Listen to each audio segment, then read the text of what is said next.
Class 12 Hindi महत्वपूर्ण बहुविकल्पी question Hindi, जिसका ये पार्ट चौथा है। तो आज आप सभी के साथ मैं पार्ट 4 को डिस्कस करूंगा। इसके पहले के हम पार्ट 3 देख चुके हैं, पहला पार्ट, दूसरा पार्ट और तीसरा पार्ट।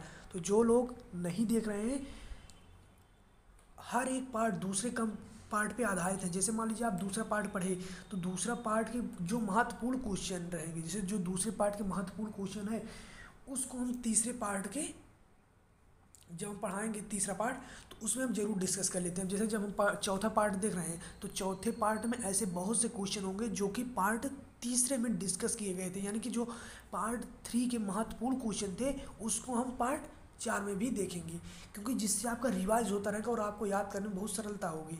तो इससे आपको याद, जो महत्वपूर्ण क्वेश्चन रहेंगे वह केवल आपको पार्ट 1 से लेकर पार्ट जितने भी आएंगे, आप यदि उन्हीं को देखते रहेंगे एक क्रम से, तो आपको वैसे भी याद हो जाएंगे जो बहुत महत्वपूर्ण क्वेश्चन है, क्योंकि उस एक क्वेश्चन को हम कम से कम 4 से 5 बार बता देंगे, तो वैसे ही आपको याद हो जाएंगे आसानी के साथ। तो देखिए पार्ट 4 अब हम देखते हैं। तो पार्ट 4 शुरू करने से पहले एक चीज़ बताना चाहते हैं, यदि वीडियो आपको अच्छा लगेगा तो वीडियो को लाइक कर देना और चैनल को सब्सक्राइब कर देना। और आगे आपको किस टॉपिक की वीडियो चाहिए यह भी कमेंट करके बता देना कि केमिस्ट्री पे भी महत्वपूर्ण बहुविकल्पी क्वेश्चन चाहिए कि नहीं। तो देखिए समय ज़्यादा हो गया। पहला क्वेश्चन क्या है, आचार्य रामचंद्र शुक्ल को निबंध, देखिए पार्ट 4 है ना, जिसमें हम निबंध के बारे में देखेंगे। तो देखिए आचार्य रामचंद्र शुक्ल को उत्कृष्ट निबंधकार के रूप में जाना जाता है। जो आचार्य रामचंद्र शुक्ल हैं इन्हें उत्कृष्ट निबंधकार के रूप में हिंदी साहित्य में जाना जाता है। और जो इनका निबंध संग्रह है, इनके निबंध संग्रह का नाम क्या है, चिंतामणि। जो आचार्य रामचंद्र शुक्ल हैं इनके निबंध संग्रह का क्या नाम है, चिंतामणि के नाम से जाना जाता है। दीप जले शंख बजे, दीप जले शंख बजे के लेखक कौन है, दीप जले शंख बजे के लेखक हैं कन्हैयालाल मिश्र प्रभाकर। ठीक है। कल्पलता निबंध संग्रह के लेखक कौन है, वासुदेव शरण अग्रवाल है। कल्पलता निबंध संग्रह के लेखक कौन है, वासुदेव शरण अग्रवाल हैं। और देखिए अगला क्वेश्चन क्या है, पगडंडियों का जमाना, इसके रचयिता कौन है, पगडंडियों का जमाना हरिशंकर परसाई। एक चीज़ आप याद कर लीजिए कि कल्पलता के कौन है, वासुदेव शरण अग्रवाल। दीप जले शंख बजे कन्हैयालाल मिश्र प्रभाकर। अब देखिए पगडंडियों का जमाना कौन है, हरिशंकर परसाई है। चिंतामणि अभी हमने आपको बताया कि आचार्य रामचंद्र शुक्ल हैं। ठीक है। वैचारिकी शोध और बोध, इसके रचनाकार कौन है, वैचारिकी शोध और बोध, इसके लेखक हैं या रचनाकार हैं प्रोजी सुंदर रेड्डी। इनका पूरा नाम नहीं है, शॉर्टकट में दिया गया है। ठीक है। कालिदास की निरकुंजता के रचनाकार कौन है, कालिदास की निरकुंजता के रचनाकार हैं महावीर प्रसाद द्विवेदी, जिनके इन्हीं के नाम पे द्विवेदी युग का नामकरण हुआ। इनका पूरा नाम है आचार्य महावीर प्रसाद द्विवेदी।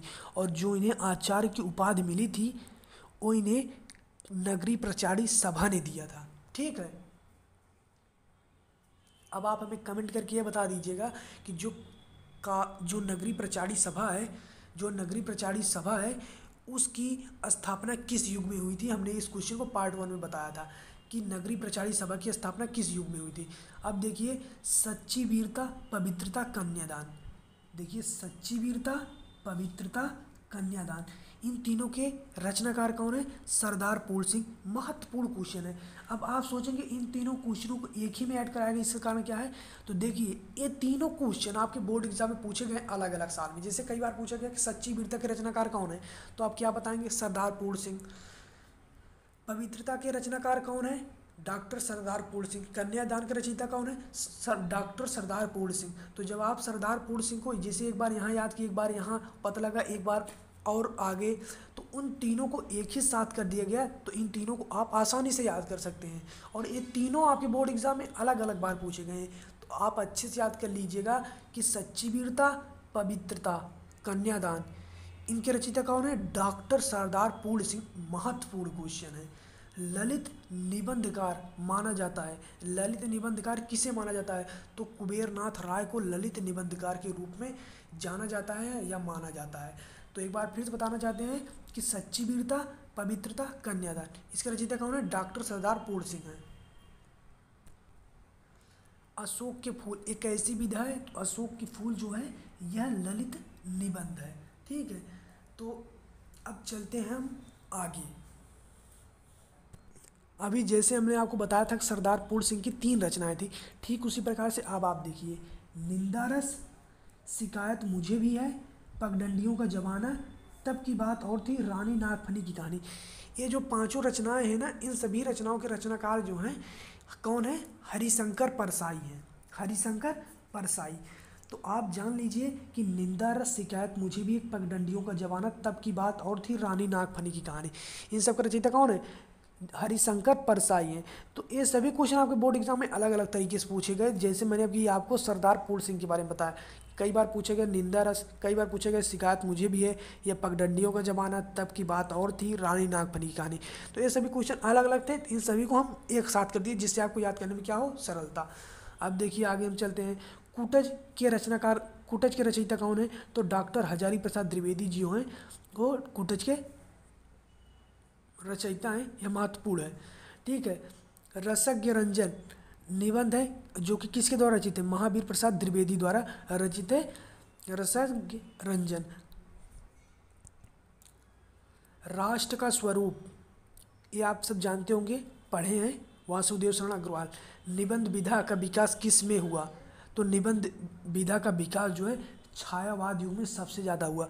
एक इसी प्रकार का क्वेश्चन हम पार्ट 3 में लेके आए थे आप सबके साथ, जो कि मैं फिर एक बार दिखाना चाहता हूँ कि इसमें क्या है, निबंध विधा का विकास सर्वाधिक किस में हुआ था, और इसमें क्या था कि नाटक का प्रारंभ किस में हुआ? तो नाटक का प्रारंभ हुआ था भारतेंदु युग में। और अगर आपसे पूछता है कि नाटक का प्रारंभ किस में हुआ, तो भारतेंदु युग में। लेकिन यदि आपसे पूछता है निबंध विधा का विकास किस में हुआ है, तो छायावाद युग में सबसे ज़्यादा हुआ है। शिक्षा का उद्देश्य, निबंधकार के लेखक कौन है? डॉक्टर संपूर्णानंद हैं।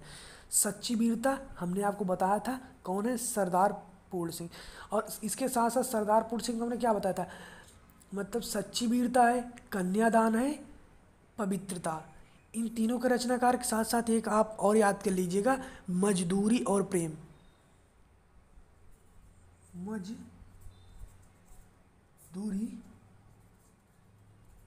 और प्रेम, इन सभी के रचयिता कौन है? इन सभी के रचयिता हैं डॉक्टर सरदार पूर्ण सिंह। सच्ची वीरता, पवित्रता, कन्यादान, उसके साथ एक और मजदूरी और प्रेम। ठीक है। अब देखिए साहित्य और समाज, इसके रचयिता कौन है? हजारी प्रसाद द्विवेदी। तो हजारी प्रसाद द्विवेदी की दो हो गई, एक साहित्य और समाज और दूसरा कौन हो गया? कूटज। अब देखिए गेहूं और गुलाब के रचयिता कौन है? रामवृक्ष बेनापुरी। तो एक चीज़ आप जानते हैं, एक क्वेश्चन कितना इंपॉर्टेंट है, एक क्वेश्चन मोस्ट इंपॉर्टेंट है। ठीक है। गेहूं और गुलाब। चिंतामणि के रचयिता कौन है? तो चिंतामणि जानते हैं आप सब, निबंध है, और इसके रचयिता कौन है? आप सब पढ़े हैं इसे। सन्नाटा के कौन है? अज्ञेय हैं। भारत की मौलिक एकता, इसके रचयिता कौन है? भारत की मौलिक एकता के तो वासुदेव शरण अग्रवाल हैं। तो आप एक चीज़ जान लीजिए, भारत की मौलिक एकता के रचयिता कौन है? वासुदेव शरण अग्रवाल हैं। अब देखिए हम आगे चलते हैं। ये जो क्वेश्चन है ये आपका मोस्ट इंपॉर्टेंट है कि केदारनाथ पांडे किस लेखक का वास्तविक नाम है? तो हमने आपको बताया था किसका वास्तविक नाम है? राहुल संस्कृत्यायन का वास्तविक नाम है केदारनाथ पांडे, और इनका जन्म स्थान कहाँ है? आजमगढ़, उत्तर प्रदेश। तो कई बार आपको ऐसे पूछ लेता है ना, जैसे मान लीजिए कोई एक लेखक है राहुल संस्कृत्यायन, तो इनका दे देगा कि आजमगढ़, उत्तर प्रदेश किसका जन्म स्थान है, तो आपको जिसका सही रहेगा उसी के सही लगा देना पड़ेगा। तो देखिए अगला क्वेश्चन है क्या? द्विवेदी युग के निबंधकार कौन है? तो द्विवेदी युग के निबंधकार हैं चंद्रधर शर्मा गुलेरी, जिनका पूरा नाम है चंद्रधर शर्मा गुलेरी। ठीक है। निंदा रस के रचनाकार कौन है? हमने आपको बताया था अभी, निंदा रस के रचनाकार है कौन है? हरिशंकर परसाई। राष्ट्र का स्वरूप पृथ्वी पुत्र। तो राष्ट्र का स्वरूप तभी हमने आपको बताया, लेकिन पृथ्वी पुत्र कौन है? वासुदेव शरण अग्रवाल। तो दोनों के एक साथ कर लीजिए, अच्छे से याद हो जाएगा। तो देखिए सच्ची वीरता, कन्यादान, मजदूरी और प्रेम। देखिए मजदूरी और प्रेम, कन्यादान, सच्ची वीरता, इन सब का रचयिता कौन है? सरदार पूर्ण सिंह है। भाषा और आधुनिकता है, इनके रचयिता कौन है? प्रोजी सुंदर रेड्डी हैं। अशोक के फूल, हजारी प्रसाद द्विवेदी। तो यही था पार्ट 4। तो यदि आपको वीडियो अच्छा लगा हो, वीडियो समझ में आया हो, हेल्पफुल लगा हो, तो वीडियो को लाइक कर देना, और यदि कोई सुझाव देना चाहते हैं तो कमेंट करके हमें ज़रूर बताइए। मिलते हैं नेक्स्ट वीडियो में, तब तक के लिए जय हिंद, वंदे मातरम।